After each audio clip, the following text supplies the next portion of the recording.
Let's bow to Okay, I the gotta Buddha. mute you. Okay, bye. First bow, second bow,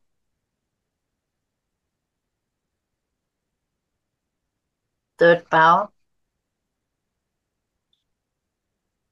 and bow to the teacher. Thank you, Falun法师. All right. Thank you, Faye. Good morning, all.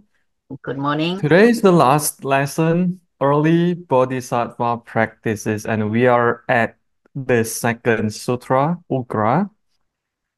So at night class, you guys have a lot of doctrine, Mahayana doctrine, but then in the morning, you are learning about Mahayana practices. So it's kind of cool, right? You got the doctrine and then you got the practice. So it's like you have the eyes and then you have the feet. So you can walk the path. All right. A little bit review about yesterday's lesson. We were at this chapter, namely giving. So actually, starting from the chapter 4, which is the filthy home, right next until the last chapter, the wilderness dwelling, you can see the sutra wants us or directs us toward the monastic practice. So beginning from here, you started to contemplate about the fault of living at home and then the benefits of giving even all your wealth to beggars, meaning that you are kind of preparing yourself to get into the monastic life. So nothing left with you, and you are ready to go into the monastic life. And then the sutra is asking you to visit a monastery more, which we'll see in a moment, which means, again, preparing you to become a monk or nun. And then after a lay bodhisattva becomes a renunciant bodhisattva, he or she is asked to do this special kind of renunciant, this special kind of monk, which we know as the forest monk tradition or the wilderness dweller monks, by practicing this kind of austerity, not a very lenient practice as we know about Mahayana Buddhism. They're very relaxed, open, lenient toward a lot of Vinaya or precepts. But in this text, we don't get to see that. We see a very strict austerity practice, living in seclusion, avoiding any contact with people, and just focus onto the meditation practice. So we really want to get the things done. To achieve the Buddhahood, we need to practice, practice, and practice. And then at the last chapter, we have this description about wilderness dwelling. So about yesterday, some review. We have talked about thoughts when encountering beggars. There are three thoughts, many three thoughts. And then seeing a beggar equals cultivate six perfections. We also talk about attitudes toward beggars, especially when we still unable to give something to the beggars. We have to really feel very bad or feel sorry and apologize to the beggar because we are still a beginner practitioner in the Bodhisattva path. So we are really sorry to them. And then lastly, we talk about motivation for giving to beggars. So there are two objects of giving. The one is based on respect and the other is pity. And this sutra is focusing on the pity. And if you look or contemplate deeply into beggar, actually, monk, right, can also mean mendicant, or in other words, beggar by profession. But what's the difference between the respectful object of monk in this side and a beggar as the pitiful object of giving on this side. So if you think about it, monk choose to become a beggar because they don't want to worry about this financial money and living. They just want to focus on their practice. So any other thing beside practice, beside meditation, beside learning the scriptures, monks rely on lay people. So the lay people will feed the monk's body, and then the monks on for return will feed the lay people's spiritual mind, heart. So it's kind of in we have this kind of interchange with each other. Rather, a beggar is a kind of misery state because they ended up like this, because in the past they might encounter something bad that make their life miserable and become a beggar. So it's not their choice to become a beggar, and they still worry about money, about each day, how will they live, and they are not necessarily practicing any path. So they don't live in a disciplined life like monks. So obviously there are huge difference between monks and beggars, even though at on the surface level, you'll see that both beggars and monks kind of receive something from people, receive something from the working people. They don't really work, but actually, monks work, right? We have our job, got to study, we got to teach. And our main job as a monk is to meditate, actually, to achieve, to purify our body, speech, and mind, so that when our mind is pure and people give something to us, their merit, the quality of their merits will be higher compared to giving to any object based on pity, like on this side. All right. But the practice of giving in this sutra is really based on the motivation that we have to relinquish, we have to let go all of our possession no matter what. This is the core motivation of giving, not to hope for something good in our life, right? Not for the tax purpose, right? So it's just let go without thinking about anything anymore. So, and moving forward, we have this kind of sub-chapter, detachment from people and things. Again, the content that you'll see further is all about directing people toward the monastic life. That's why in this section, one needs to cultivate aversion for one's wife, or if you are a wife, for one's husband. Because you have to see your companion as a companion just in pleasure, but not suffering. You have to see your husband or wife as a burden, as an obligation, as borrowed, as impure, as a demon, as difficult to satisfy, as ungrateful, and so on and so forth. All of this is done for the purpose of getting rid of your household life. Got to cultivate this kind of by using aversion, because previously we are really attached to our family, to our household life, so that the sutra provides something more extreme, more powerful by using the term aversion. Like you need to hate them, simply speaking, right? But then it's not the hating that we need to focus on. It's the why that we need to ask. Why do we need to cultivate aversion for our spouse? Because now we want to focus on our practice in Buddhism, right? And then cultivating detachment from one's son. So if you have children, sons and daughter, you also need to cultivate a kind of detachment. You don't want to think about, oh, I can't really practice seriously yet because I have wife at home, I still have children.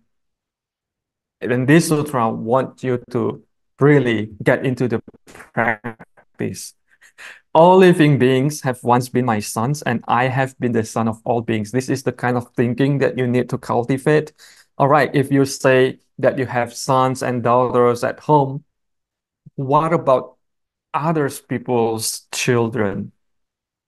So you don't want to just focus on your own children, but also the children of others. And this is the again the great compassion of a bodhisattva. We need to cultivate this kind of great compassion. And by the same token, why do the Mahayana practitioner usually are a vegetarianism? Usually they practice vegetarian diet because of great compassion as well. We can also look at this kind of thinking into the other way around. Like every living being had once been my mother and father. Today, it is our dog, but in the previous lives, many previous lives, they might have been my parents. That's why I don't want to eat them. Or they might be my parents in the future. So I don't want to hurt them. So if we can cultivate this kind of thinking toward all beings, such as the ones who are older than me are my parents or my older sisters, older brothers, and those who are younger than me are all my younger sisters, younger brothers, and even my children. If we can cultivate this kind of family thought toward all living beings, we can actually be free from this selfish love toward one spouse, one family, or one's children, and enlarge it into all living beings. That's why the meaning of loving kindness is not selfish love. It is loving kindness for reasons, because it's not exclusively toward one single being, but all being. And since we've cultivated this kind of compassion and loving kindness toward all beings, the rest that we need to do is to practice the path of Buddhism so that we attain the Buddhahood, and then we can really save them by teaching them Dharma and then crossing them into the other shore, or make them enter Nirvana. We need to get rid of partiality and distinctions between your son and my son. You know, all of us are always like that, that this is my son, that's your son, that's not my problem. I only care about my family. Now we have to get rid of this kind of distinction, partiality, and make it into a bigger loving kindness toward all living beings. And and I have one note here. This kind of detachment from people and thing is good for retreat, for those who want to join a retreat like this 4 days retreat, and those who want to be a monk, of course. If you're not ready for retreat or become a monk, you can just read it and keep it in the back of your mind. If you happen to want to be a serious practitioner, these are the prescriptions that you need to do. And then we are at this part: when monks violate the precepts, what should we do? Right? Because, the text is asking you to become a monk, to learn from a senior monk, but then sometimes you might encounter monks who violate the precepts, who don't really do the practice. What should you do? One should not disrespect him even in the slightest. This is one of the Bodhisattva precept, not to be disrespectful toward any kind of being, including those who violate the precepts, let alone those who really observe the precept, right? We don't have any reasons to underestimate anybody, even though those people are like bad guys, we still need to respect them. He should honor the robe, which is the banner of sages of the noble ones. So the reason why should we respect those who violate the precepts is because they are still wearing the robe. So what you are respecting is not the individual, but rather the status, the monk, the robe that the monk is wearing. Because, this robe has been worn by many sages from the previous time, started by the Buddha himself. So a monk's robe represents the sage or the purity. This is what we need to focus when we see a lot of faults in a monk. And then he should bring forth great compassion toward that monk. And it's not only applicable to a monk or to a spiritual teacher, but it can also be applied to any person, to a thief, even to a killer. What made us respect a killer actually, it's not a matter of respect, but it's a matter of compassion. The more we see the bad guy, the more we need to cultivate great compassion toward all being. We have to think, why did such a person do such a bad thing? There must be something happen in their lives for them to be such in an angry state and then they kill someone. There must be something that happened in their life for them to steal from somebody else.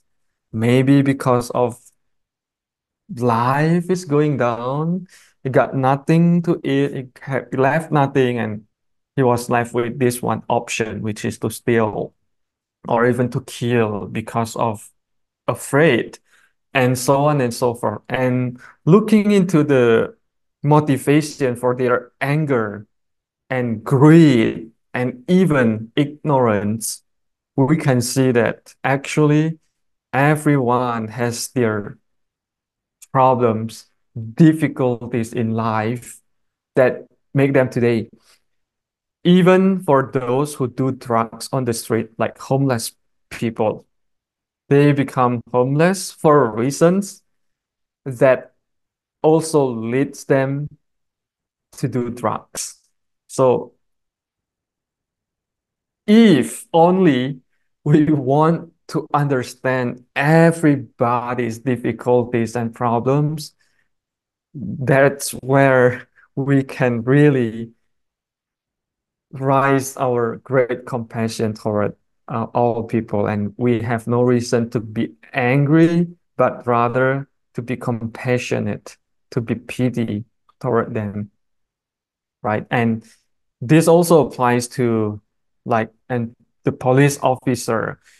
If you think that the police officer is not doing their job, they kill so many people, so many innocent people already. It's not the police institution that is to be blamed, but only the individual personnel, right? Not the whole institution is to be blamed. Just like in monastic, in renunciants, this is only one or two or such sufferer monks who violate the precepts. It doesn't mean that the whole sangha, the whole monastics are impure. The institution is pure always, because that's the ideal of being a monk, to become a pure person. But since there's only one or two people that make the name bad, the name of the Sangha bad, it doesn't mean that the whole thing is bad. All right, so we are moving into the next chapter, worshiping the stupa. And here we have to understand the importance of visiting a monastery. So visiting a stupa here, because in the past times the center of the Dharma is stupa, but then today we are usually call them a monastery or a temple. So here it says one should prostrate himself toward the monastery before entering. This is one of the etiquettes when you're at the temple, right? Have you done all of this when you enter into the great hall where the Buddha statue resides? You need to do prostration 3 times no matter what. This is just the etiquette. When you pass a monk or nuns at the temple, you have to join your palms and greet them, right? And then you have to dress modestly in a temple. This is one of the etiquettes in Buddhism. Next, one should reflect, when will I be able to take part in the activities of Sangha? He should rejoice in the thought of going forth as a monk. So the reflection that, okay, now I'm in the temple. What have I done in this temple? Have I taken part of any activities of the Sangha of this community? Am I a volunteer already? How many have I done? If not, what can I participate in? If I have already, what should I do next? Am I still a household? Do I want to become a monk? Can I do that? Will I do that? This kind of thinking.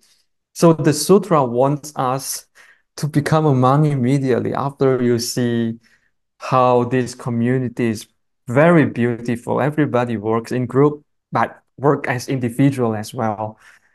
So one of the main reasons that I like about this concept, the importance of visiting monastery, is that if you really think about the history of Buddhism or even the fact in Buddhism today, no bodhisattva, no people who lives at home has ever attained liberation, let alone the supreme perfect enlightenment. We've heard that in Thailand we get a lot of arahants. We don't know if it's real or not, but that's what they're saying. But we never hear someone, some lay people, some householder who live at home have attained liberation just by living a family life, just by meditating in your bedroom or in your living room or in your backyard, and then you can attain liberation. No, you cannot. But we, or I personally, heard a lot about experiences that people gain after they participated in the retreat, 3 days meditation retreat, 10 days meditation retreat, or even 3 days Buddha retreat, like you're just reciting the name of the Buddha. The Mahayana, Chinese Mahayana version of retreat is reciting the name of Buddha. Lots of people have gained benefits, even some even near the first jhana experience. Those all can only be attained by, of course, the main reason is retreat. But if you think about it, if you think about the place of retreat, it's happened at the temple. It's happened at the monastery, not in a regular home, not in a noisy place, right? So even the Buddha himself, where did the Buddha attain the Buddhahood? Under the Bodhi tree. This is the reason, the place, the answer that we all know about our historical Buddha. But if you think about from the larger perspective, where is the Bodhi tree?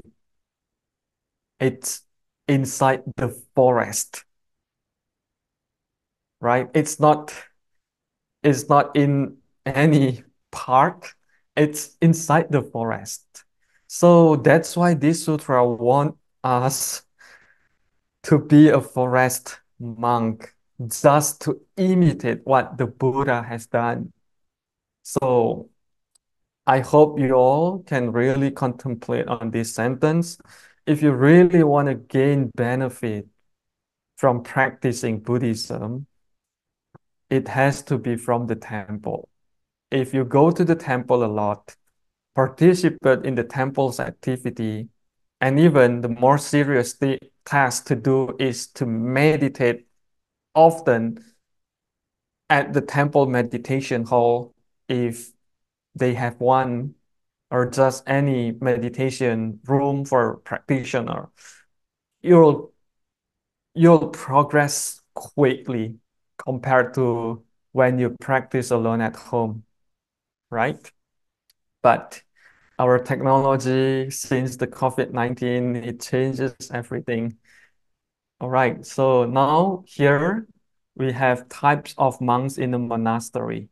So we got, when he goes inside the monastery, he should reflect which monk is learned one, a Dharma preacher, Vinaya holder, the one who observes Vinaya strictly, and Matrika holder is the Abhidharma, the one who excels in Abhidharma.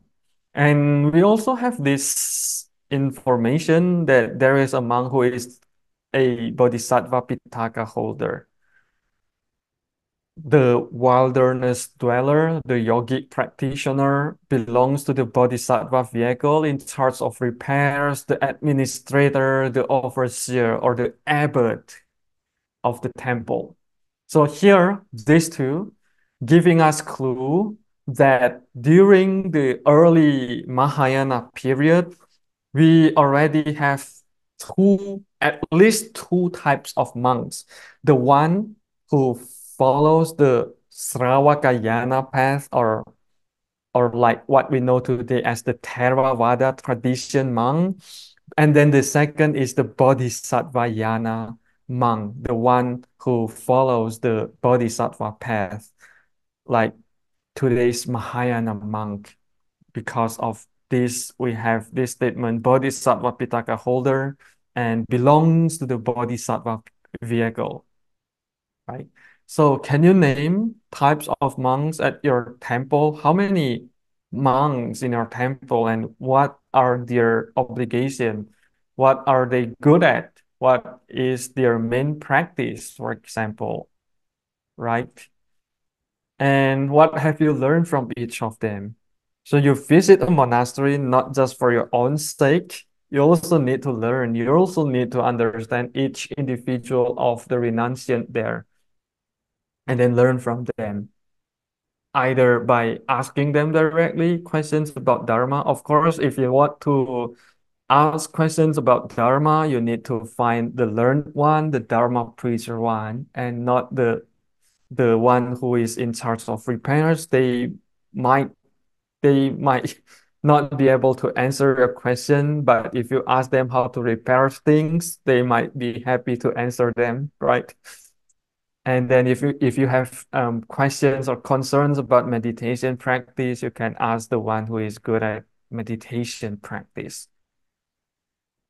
Of course, all monks can answer all of your questions, but if you want to get the really, really personal, tailored answer from the expert, you need to find the expert and not just a generic question, generic answer to all questions. So from here, we know that even at the early period of Mahayana Buddhism, the Theravada monk and Mahayana monk can live harmoniously together. And in fact, it did happen during that time. So they are not living in a separate monastery.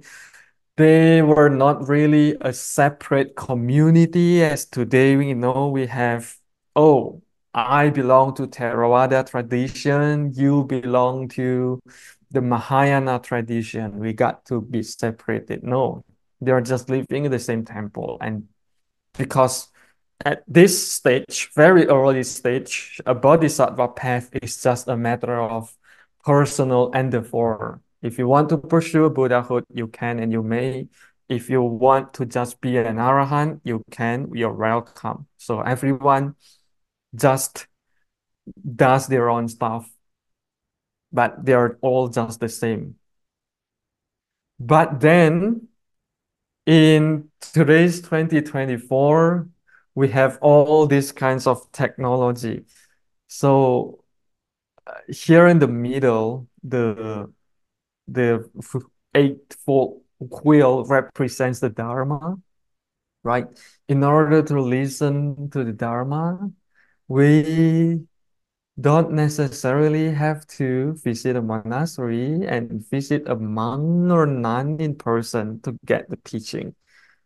Like our 4 days retreat this year, we utilize the technology of Zoom. And you can also access the Dharma from YouTube. And you can read a lot of Dharma, a lot of book about Buddhism from Kindle. And if you have any questions, you can ask ChatGPT on, and also you can Google it yourself. So what is the use of monastery if that's the case in today's society then? Well, I have some counter argument for that. Who got to do the cleaning at the temple if no one comes anymore, right? And then who got to do the cookings for the whole community who come to the temple if there's no volunteer who work in the kitchen anymore? And even I've never been to Bodhi Monastery, but I'm guessing this is the Great Hall. Who is gonna arrange the cushion and who's gonna offer the beautiful flower to the Buddha? Who's gonna do all the lighting, the sound system if no one comes to the temple anymore, right? And if you look at this picture, is it really peaceful to be in this room? Of course. By merely looking at the photo here, I already can sense the vibe, which is really tranquil room and a nice spot to sit and meditate on compared to the picture on the right. So if you want to practice Buddhism, where is the good place to start? During the traffic while you're driving, or go to the temple, be at the temple, and listen to the Dharma and meditate and practice all kind of Buddhism that you've learned. Of course, the left one. Of course, you're gonna choose the left one. The to practice in the temple rather than to practice in the traffic, right? But the next question is, where is peaceful needed the most in these two scenarios? The answer is during the traffic. During the traffic, we need the peaceful the most compared to at the temple. We already peace when we are in the temple, but our mind is so frustrated when we are stuck in the traffic, and that's where we need peaceful the most. And that's why before we can utilize any dharma in our daily life, especially in this extreme circumstance, like in the traffic, we need to practice in the temple. First, we need to build our foundation, how to remain calm in a calm situation before we use it in a non-calm, in a frustrated situation. So there's a saying in old Chinese Buddhist that the real practice of Buddhism begins when you leave the cushion, not when you are at the cushion. You know what I mean? The real practice of Buddhism begins when you leave the cushion not when you are at the cushion, because you are in a peaceful place, peaceful state. There's nothing to be practiced at all if you're already in such a conducive circumstance. But the real exam, the real practice comes when you encounter something bad in your life. That's when the exam comes in, and you get to use all you've learned during the retreat, these 4 days or these many, many years that you've learned, and put it into the practice. All right, we are moving into the renunciant bodhisattva on the chapter of austerity. So when someone becomes a monk finally, the practice that is prescribed by this sutra, by the Ugra, is pretty simple. It's just similar to the Theravada tradition. There's nothing exclusive to Mahayana. The Four Noble Traditions are content with any robes, any alms food, any bedding, any medicines and requisites for illness. So we got the clothing, food, residence, place of staying, and medicines. This four is the four basic needs proposed by the Buddha for monks. And it also applies to all people. In order to survive, we only need these four things: clothing to cover our body from the heat and cold, and insects so that we don't get sick. Food, obviously, all living beings rely on food to survive. That's why when a monk does the alms food, alms food pindapata, going from house to house to receive foods from lay people, monks only ask for foods. Monks only receive foods, any kind of foods, dry foods, or wet foods, or cooked foods, or uncooked food. So monks never ask for money because they don't buy something in this kind of strict tradition. Of course, it's not the case today. And yeah, they only receive food so that they can feed the body to survive and then continue to practice on the meditation. And then the third one, in order for all people, not limited to monks, also need a place to stay or any kind of bedding, as long as it's a place to stay. So you can stay under the tree, you can stay in a bedroom, small bedroom, or anywhere, as long as there's place to stay.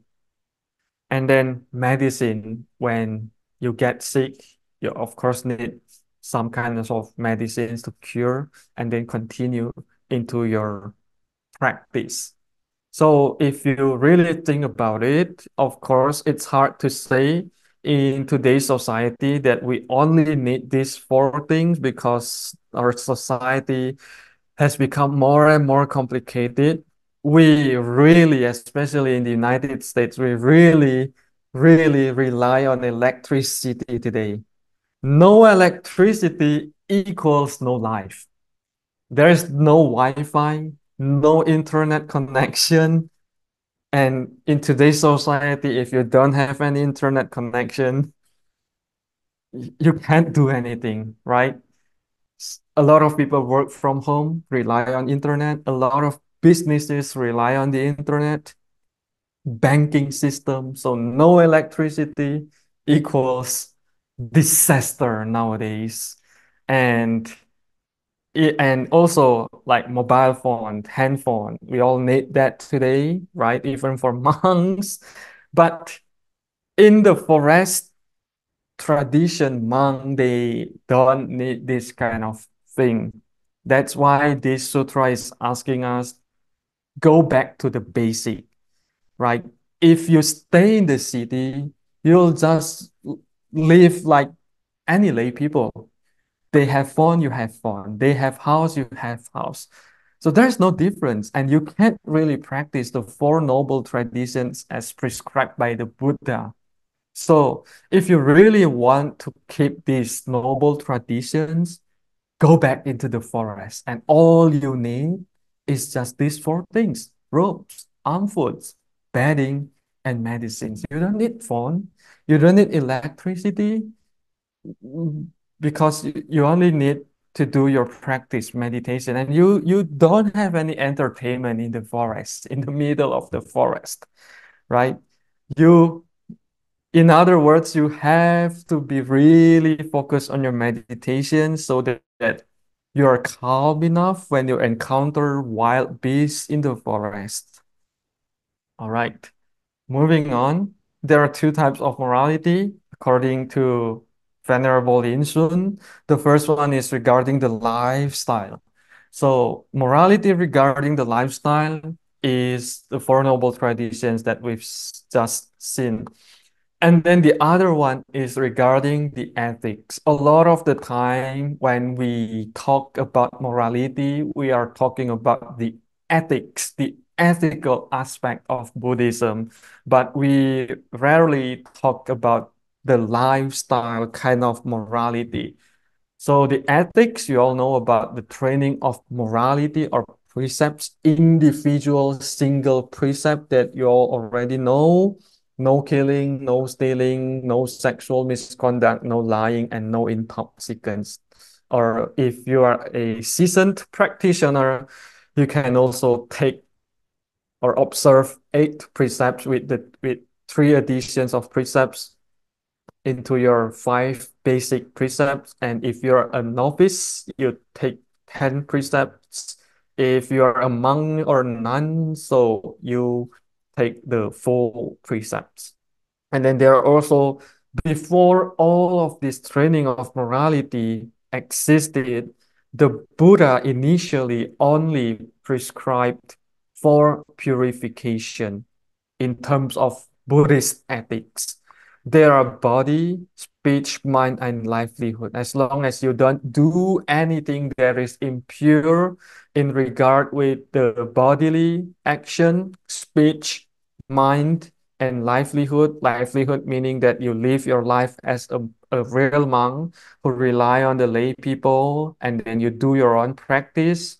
You don't kind of like do astrology, like predicting the future, helping the lay people on how to get rich, this kind of false livelihood, then you are considered to fulfill the Buddhist ethic already.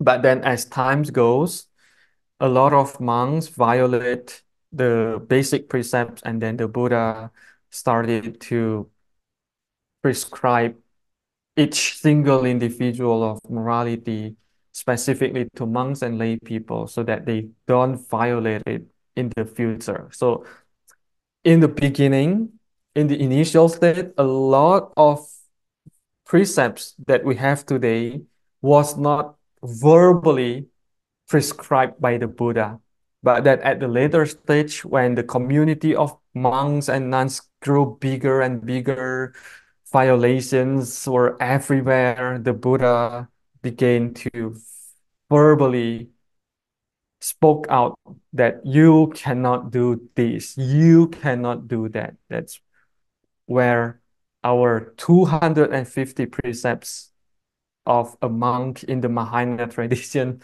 came from, because there must be someone in the past who violates certain things that, even though at the in the initial state it's not a precept yet, but it's considered not appropriate by the Buddha, and then the Buddha started to institutionalize this kind of precept because they violated this kind of action. Next, we are into the last chapter, which is the wilderness dwelling. So what is in this chapter? The virtues of wilderness dwelling, of course, what's the benefit if you go into the forest and practice? And here are some remarks about wilderness dwelling. Wilderness dwelling alone doesn't make one a sramana or ascetic because deer, monkeys, birds, robbers are all live in the forest, but they are not ascetic, right? And what is meant by sramana or ascetic? It means being undistracted, attaining the dharanis. What is dharanis? Dharanis is the way to memorize many scriptures by using verse. So we have a lot of verses in Buddhist sutras, right? At the early stage, the dharanis were used for monks to memorize a lot of the teaching of the Buddha.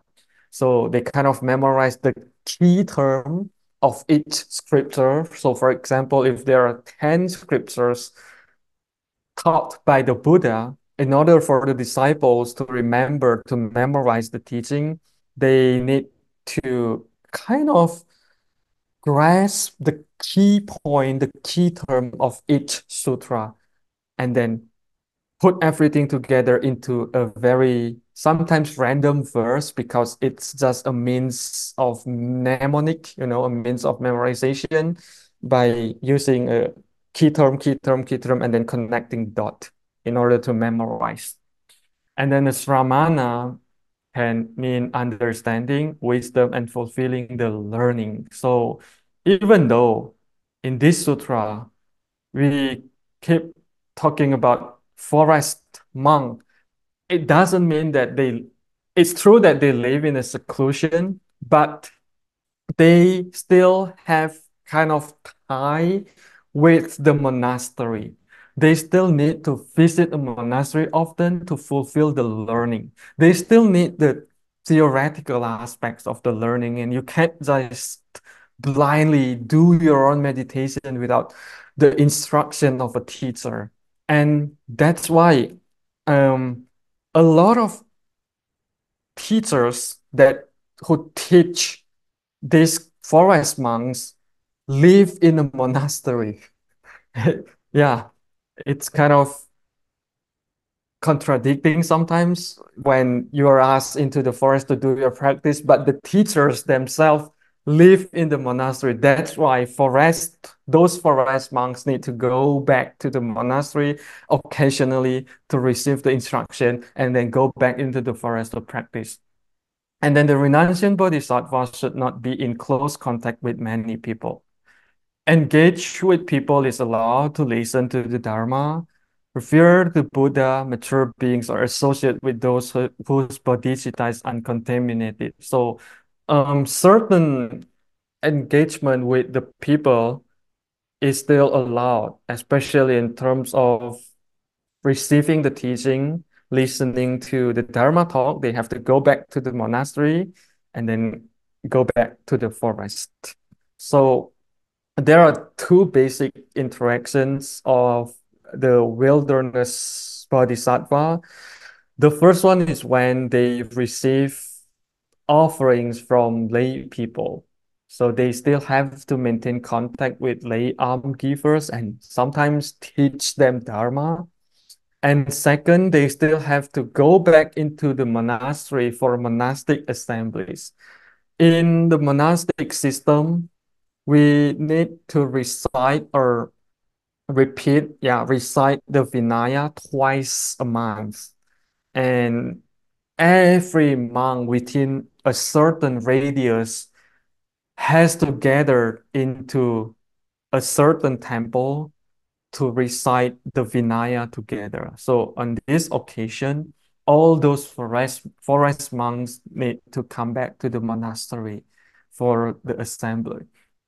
So a lot of people may think that actually all of this contact or interaction with people can be avoided by technology again.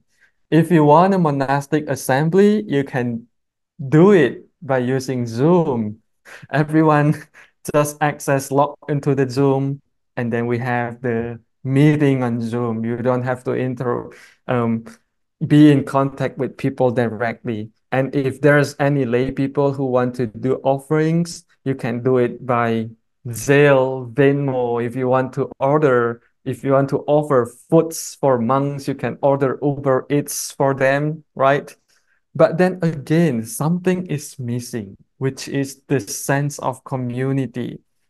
If you wanna, let's think about this. If you wanna give some gifts to your friends or family during their birthday, you can't just send them your gift. You have to hand them with your own hands to them, and you have to be present there. That's why there is the birthday party where everyone gather together. But of course, everything seems different during the COVID times. Everything can be done online during the pandemic. Yep, there's an exception because we just can't meet each other at that time. But then things have been normal, so it should be get back into normal where interactions, social contacts are maintained as usual. All right. Reasons for wilderness dwelling. Imagine if you're living in the forest today, you must be afraid. And this is the exact reason for wilderness dwelling bodhisattva to dwell in the wilderness because of being frightened and afraid. Being frightened and afraid of what? Yes, that's different. Noisy gatherings and associating with others. It's kind of really suitable for those who are introvert. Being reborn in all five realms of beings. That's why I go to the wilderness to focus on my practice so that I can avoid to be reborn in the lower realms. Paying attention to all unvirtuous things. It's a place for contemplation, for what I've done so far in my life. One cannot be free from such frightening and fearful things as this by living at home, living in the midst of noisy gatherings, living without making efforts in meditation. So Faye asked me yesterday, right? How can one be peaceful and calm in life? And the answer is meditation. Of course, the first thing, the main effort is to do meditation. But the second thing is a very conducive place is needed, which is go to the temple, be alone in the great hall or meditation hall where there's no one, or just go into some place that is really quiet and meditate there and live there for a couple of days. Do your own self retreat in the forest. Forest like we can't really find a real forest in the state that you can stay for a very long time. But I think Bodhi Monastery is the one of the great places that you can go to and then do your own meditation, right? This is the main way, one of the ways, of course, but the main way that can really give you calmness in your life in the middle of this noisy gathering. Yeah. Dealing with fear while living in wilderness. Of course, before we were talking about fear of these kinds of unvirtuous things in life, but then we also have the real fear when living in the forest, especially we have to deal with darkness. Can you imagine? There's no single light in the forest at night. You can't see anything unless you lit a candle. And then wild beast is unavoidable because it's forest, it's wilderness. So what you have to do is just like grasses, shrubs, trees, wild oxen, elephants, and horses live in the wilderness but are not afraid. The renunciant bodhisattva should bring forth the idea of his body as grasses and trees, thinking in this body there is no self, no person, no lifespan, no soul, just like the Diamond Sutra. We have to practice the non-self by thinking that this self is not mine, just like grasses and trees is just there. And then living in the wilderness cultivates six perfections, just like the Diamond Sutra. By only do the giving, it completes all the six perfections. First, giving perfections. And that's why I ask you to memorize the content of six perfection on the very first day of our retreat, right? Because we'll go back into the six perfections again and again. So there are six perfections. The first one is giving. And how by living in the wilderness can cultivate the six perfections, because giving perfections, in terms of giving perfections, when living in the wilderness, one has no regard for his body and life. Anything can happen suddenly, and you can just accept the fact. For example, if you happen to be bitten by a snake and die from that, well, it's game over and try again next life. So you have no regard for for your own body and life, because your focus is just practice the meditation.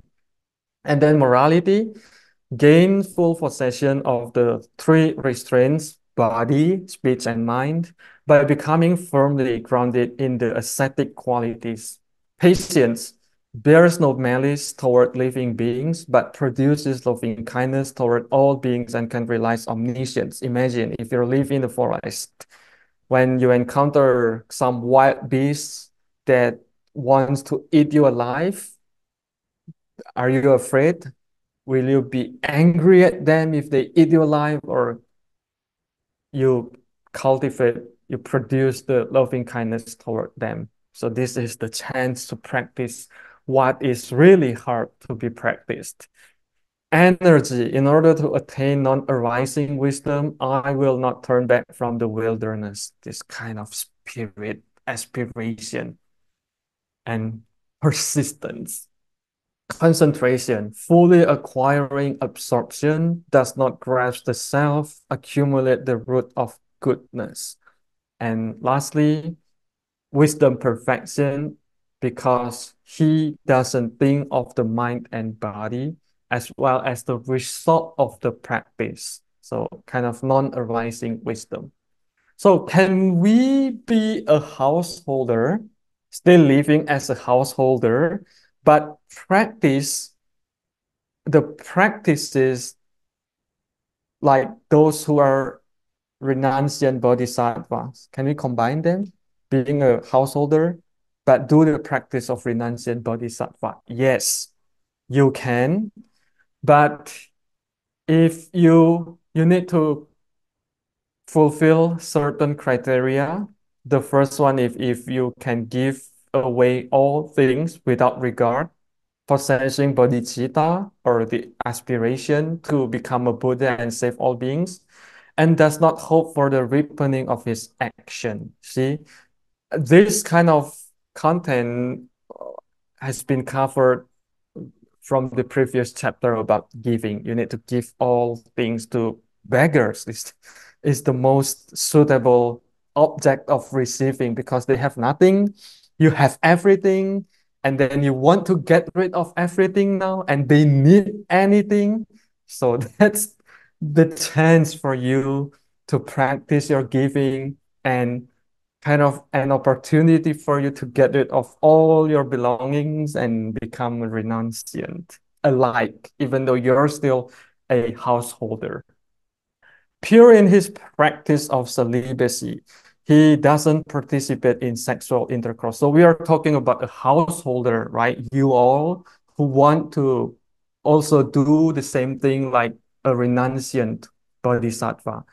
So given the fact that you have husband and wife, but if you decide to take the practice of renunciant bodhisattva, starting from now on, you have to take the vow of chastity. No more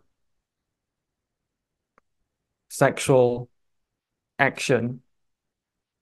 And then third, understands emptiness, absorbs himself in the four absorptions. This is about meditation, calling forth his tactical skill to avoid becoming irreversible from arahantship.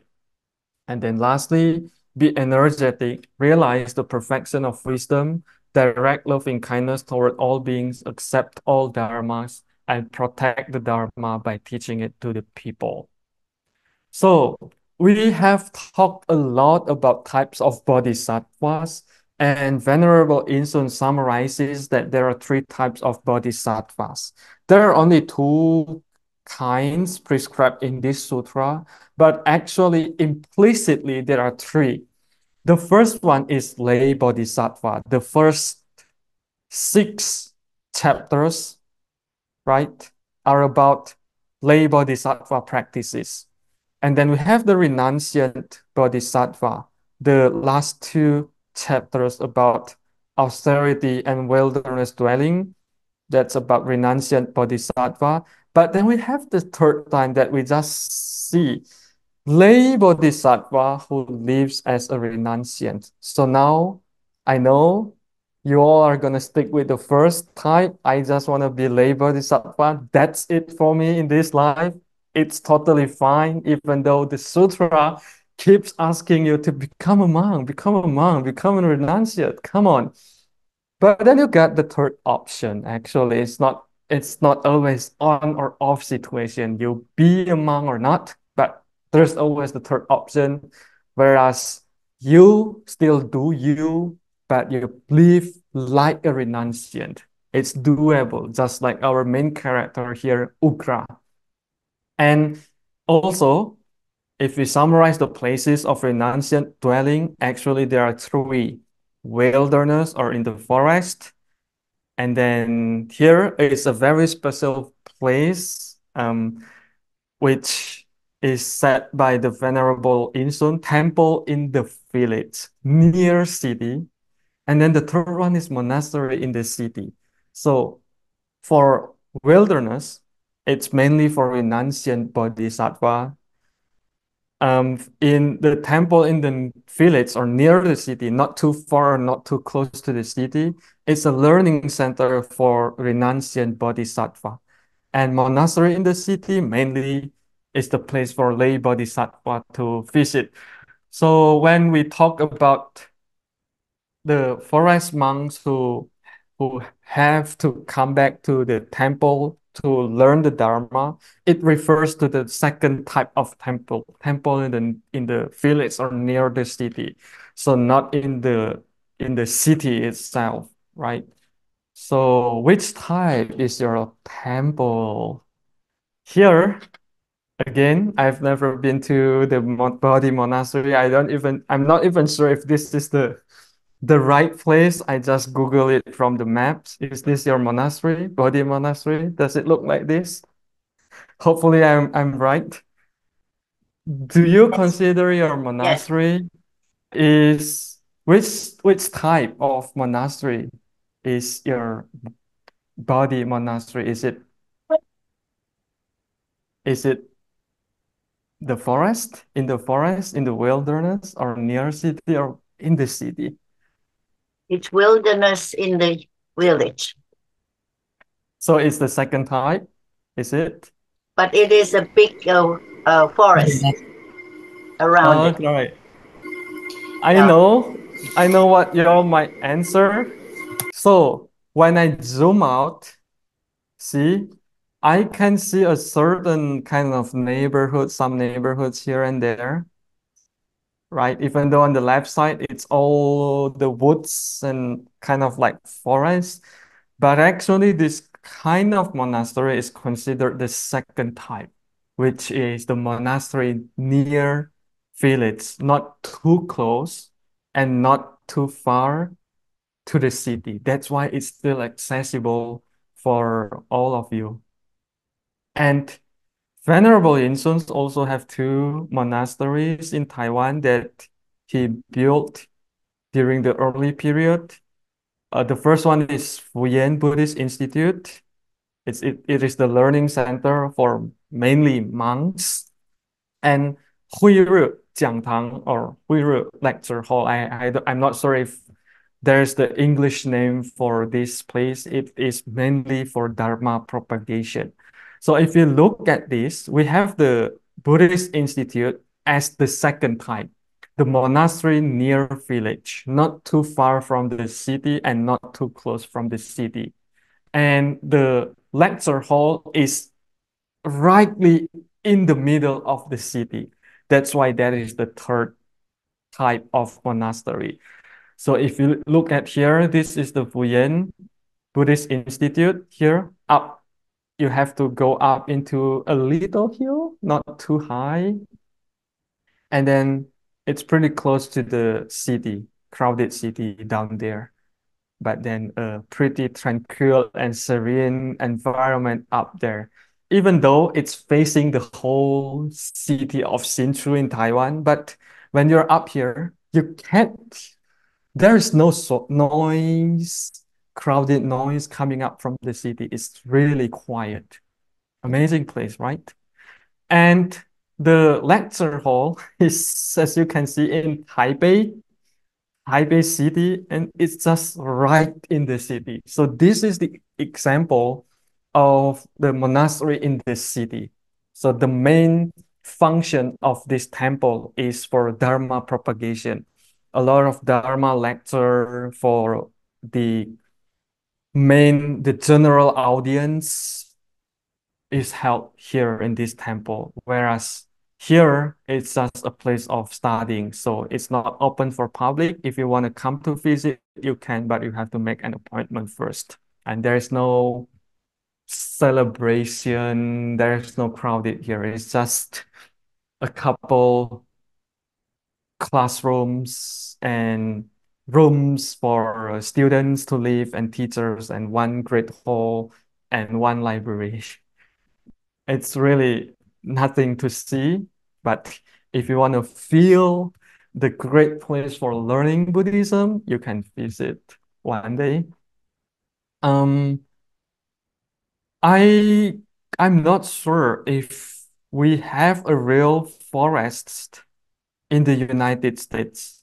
I've done some research about it that we have a lot of national forests in the States, right? You can do camping or even build a private house in the middle of the forest, but I don't know, maybe there's a lot of restrictions, like in the case of camping, you can only stay there for up to 2 weeks, maybe. You cannot really stay longer any longer. So I don't know, even though we have a lot of resources for this kind of forest monk tradition in the States, but because of the laws and regulations, maybe we don't really see any forest monk in the States. But in certain Buddhist countries, such as Thailand, Burmese, Cambodia, wow, the forest monk traditions, there is really a lot. Like they really live in the middle of the forests. That's why, like in Thailand, you can see two types of monks, like the city monks and the forest tradition monks, such as Ajahn Chah, Ajahn Mun, kind of a great teacher, are all from the forest tradition. So it's clear that the monastery near village, like Bodhi Monastery, is a learning center for both lay bodhisattva, for both householders and forest monks. So they come to the monastery to learn, and then they go back to their own places to practice and take the exam in the real life. Like you all are householders, you go to the temple to learn, and then you come back to your home to practice, and that's the real exam. If you are disturbed by your environment in your house, that's the exam. What you gonna do after you hear the Dharma, after you learn the teaching? All right, we are at the end of the talk. There are some remarks here about this sutra. First, we have the Bodhisattva vows for both Diamond Sutra and Ugra. So in the early Mahayana period, early Bodhisattva practices, there is this Bodhisattva vows already or aspiration. And then there are two basic stages, not until like the 10 stages, a very mature doctrinal of Mahayana Buddhism. We only have two simple stages, which is the stage of that subject to retrogression or not. By this, it means that if one can still retrogress into an arahantship, this is the stage of retrogression, and they are still subject to retrogression. But if one has fixed in the Bodhisattva path, it's called the stages of non-retrogression. So there are only two kinds of stages. And then the practices is again six perfections, but Ugra emphasizes on giving, whereas Diamond Sutra, wisdom perfection.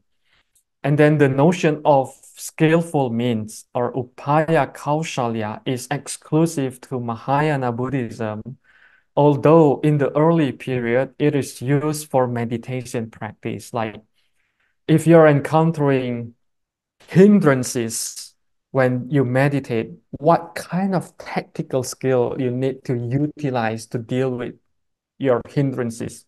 Like in the middle of meditation, you feel sleepy. What should you do to overcome the laziness, the sleepiness? If there's a lot of thoughts coming up when you're meditating, what should you do to overcome that hindrances? So it's unlike the concept of skillful means from the later development that says to adapt the teaching to the needs and capacities of others, mainly used by the Buddha. So it's not the case in the early Bodhisattva practice. It's just a tactical skill for you to overcome any hindrances that you meet. And then the conclusion is that early Bodhisattva practices begin with aspiration and then focusing on giving perfections. Of course, it needs to be accompanied by non-abiding wisdom, be free from the four notions of self. And then there are, it's leaning more toward the wisdom oriented rather than faith oriented. The Sravakayana monks and Bodhisattvayana monks live together. I don't know if that's the case with your temple, the Bodhi monastery. Do you have Theravada monks and Mahayana monks live together? And then the concept of Bodhisattva here at very early period is individualistic Bodhisattva, meaning you become a Buddha, that's your matter. It's a matter of personal endeavor. We don't, unlike today, right? When we recite our transference of merits or our aspirations today in the Mahayana traditions, we often say something like, may we all together practice the path of Buddhahood and achieve the Buddhahood all together. But it's not the case in Ugra. It's a matter of I want to become a Buddha, and I'm not acting like a salesman that, oh, you have to become a Bodhisattva as well. No, just individualistic type of Bodhisattva. The second is minimalistic Bodhisattva because the doctrines and practices straight for the Buddhahood. There's no a lot of complex doctrine like Tathagata Garbha, the Alaya. No, just do your meditation practice, get into the forest, get the things done, and that's it. And then it is a type of wilderness renunciant bodhisattva because it is kind of a rigorous preparation for the Buddhahood. If we look at the Buddha's practice, right, he also underwent a 6 years of austerity right? Before he decided to practice the middle path and then finally attained the Buddhahood.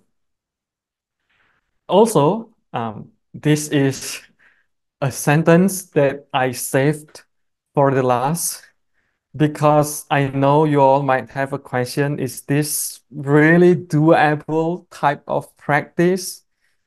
Yes, but it's not a social or engaged type of Buddhism. Sorry to say that. Because according to this sutra or early Bodhisattva practices, any adaptation and modification of the Dharma to suit people's need will not necessarily have a significant impact. It only gives provisional aid to the problem. This is the fact that is sad to say, but it's the fact, right? Today we have a lot of types of Buddhism. We have mindfulness, we have Buddhism for the city, kind of like Buddhism, how to practice Buddhism in daily life. It's not the case in this sutra. If you want to live your life, just live as a lay bodhisattva. If you really want to practice Buddhism, get into retreat, get into the wilderness and get the thing done. That is the real thing, and not kind of you just do this for promotion in order to promote Buddhism for the wider audience, but the result is often not that maximal. And then retreat or renunciant like life will provide the full taste of Dharma and significantly impact life if practiced wholeheartedly. Like I said, if you really participate in at least 3 days retreat, 10 days retreat, you'll gain a full benefit from that because of the circumstances. And if you ask, is it still relevant today? Well, the content of lay bodhisattva is definitely still relevant, but wilderness bodhisattva practice is still the ideal for both of us. So I consider myself a city monk, the third type of monk, right? Not the lay, not the forest monk, but the city monk. So we both, you as a lay people, I as the city monk, still aim for the wilderness bodhisattva practice whenever we can. Whenever there is retreat, that is held in monastery, near village monastery, we have to participate in that whenever we have chance, right? So we have a lot of aspects in life, like we have financial aspect, physical aspect, mental, relationship, spiritual. We always want to separate each aspect and associating each aspect with certain activities in our life. So for example, if you are focusing on financial aspect in your life, meaning that you're doing your work, you just do your work. You don't, for example, if you're having a relationship, if you are having a date night with your partner, you just want to do your romantic thing and you just want to put aside all the job, right? You don't having your date night and then you keep looking at your phone, keep doing your business during this time, right? And when you focus on your work, you don't do anything else. Again, the same thing. When you sleep, you don't want to think about anything else. When you do your physical training, like when you do fitness, you don't do your financial thing. You don't date with your partner during fitness. And it applies the same with our spiritual aspect in life. When we want to do or fulfill our spiritual aspect in life, we need to separate it from the others aspects. We really just want to go to the retreat for 3 days, close everything down, focus on meditation, facing yourself. And that's the thing we want to do. Unlike if you say Buddhism in everyday life, it means that you merge this spiritual aspect into all other aspects in life, which is not ideal. Like, right? Like you can do Buddhism when you work, when you do training, when you sleep, when you're having a relationship, when you're reading. It's not that maximal in terms of the benefit, even though it's doable and it is suggested and encouraged to apply Buddhism in everyday life. But if you want to really taste the taste of spiritual life, you need to separate it from the other by, in the terms of lay people, doing a retreat like this 4 days. Or if you want to really serious, become a monk, get into the forest, right? All right. And I just want to close this with this one verse from the first day again. One should not think little of merit, thinking that will not come to me. With the falling of the drops of water, even a water pot is filled. A wise man is filled with merit, practicing it even a little. So with these 4 days of retreats, a lot of classes, at least 4 classes, if you don't understand my talk at all, at least you can take away one single thing from this 4 days talk, and never underestimate that you don't learn anything. Every single action, every single talk that you attend to is merit, and you must learn something. Anything, right? You must learn something at least, even though it's not relevant to the content. But these courses might spring some spark in your own of thinking. It is useful as well. So by accumulating little by little, we accomplish a lot of things. So thank you for bearing with me these 4 days and having me this year. I really appreciate that. And if you have any questions, comments, or thoughts, we have 10 minutes. Yeah, before our Dharma friend and have a question, I have to say something. Thank you very much for Alan Faster coming here with us. We are really appreciate your talk for these 4 days. I think it's very informative and very clear. And then remind us we have to practice Buddha teaching. And there's a couple of things that I have to say about what you're asking during the lecture. We we are non-sectarian monastery. We have a Theravada and Mahayana, both monks will stay together.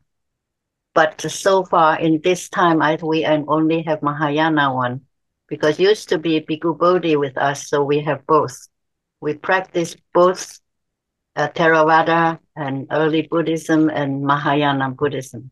So we are mostly like we are not doing too much ceremony like some people. Temple have a lot of celebration. We are not. This is not the place for social. So we are very clear, separated male and female. Even when we eat, we're not supposed to be hand in hand, men and women, and things like this. Is very strict restriction in our Bodhi monastery.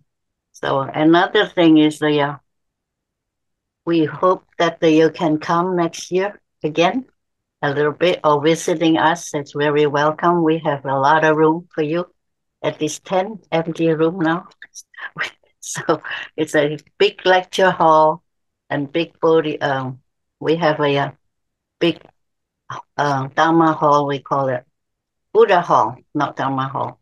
It's a Dharma lecture hall. We have a few little classroom for discussion and for the big lecture group. And also we have a meditation room separated. And there's also 2 library for the monastic library and public library. So we have plenty of room for lots of people. And we have a lot of empty, except we don't have a swimming pool for exercise. So I was saying that we need it for the people to get there some exercise. So we don't have those kind of a social activity, let's put it that way. And we have a regular liturgy and um, retreat practices. Used to be we have a monthly, but unfortunately, recently we don't have too many people to go to the circle of balance, the practice retreat. So, but we have a morning and evening liturgy if anybody would like to come and take about half an hour. So this is my introduction for my favorite place, Bodhi Monastery. I was hoping more people will enjoy this particular um, setup. Master Learn Jin, this is supposed to be the place for training monks, practice for the lay people for Buddha teachings. And now he's passed on, so we sort of relax about his rule, but we try continue doing that. Yeah, maybe you should come with us, staying with us. Yeah, Yeah, maybe if I yeah, have a chance. Yeah. So yeah. your temple is kind of similar to what the Ugra described. Yes, yes, yeah. It's not too far from the city. It's about 1 hour to New York City. It's about 1.5 hours from Philadelphia, but it's very beautiful area in Lafayette, in Sparta. Hmm. A lot of lakes and all that. It's very nice and very peaceful place. Let's put it that way. We have a Yes. lot of wild animal and all. Yeah, very nice. This year we have so many bears visiting us, big bears. Yeah, nice. So now, anybody have any question or addition what I have said, Anne Marie? I think really, aside from the structure and the of both the programs and the layout, our abbot there, Venerable Gocheng, that'll be a treat. He is like a real example to my mind of I can't even word is but not words. You have to go do it yourself and see. It's just unbelievable. So it would be informative for you and you like it, no doubt. I hope you come and visit and maybe stay. We'll see. You'd be a great teacher for young people, in particular, because I For really us too. am. Oh, I prefer your style. It's straightforward. I can understand you very well, and you don't really get off into the woods there. You just get so it's really nice. Thank you very much. Thank you. Thank you. about Justin? Yeah, it's nice down there. I'm only 5 hours away, so I drive, but you're a little bit further away, shall we say, in total when between your travel and everything else. But you know, it's nice to see different places. At least that's what I traveled a lot too. I know that, and um, it it's fun too to just get away from some. You won't get away from technology, but you'll get away from some elements you don't usually run into that you would run into in the city. That's what they're saying. Yeah. Thank you, Justin. Great. Just left because I think he has to go to work, so he doesn't. He's a newcomer, so he could say a little bit more. And then he really interesting. He told me he was enjoying these lectures because he learned a lot of things that he just joined us last year, not too long, maybe half a year ago. Yeah. So thank you, Venerable. Before Thank we, Yeah, you. thank you. uh, before we wrap up the thing, let me go read the first transfer merit verses. So let everybody come down a little bit, and then I will chant this thing. Read, not chanting. Sorry. Um, may we eliminate the three hindrances and all our affliction. May we gain wisdom and real understanding. May the calamities and obstacle be removed in the universe. May we always walk the Bodhisattva path life after life. May these merits be shared universally with all. May all sentient beings and us attain Buddhahood. So let's bow to the Buddha. First bow. Second bow. Third bow. To our teachers. Thank you.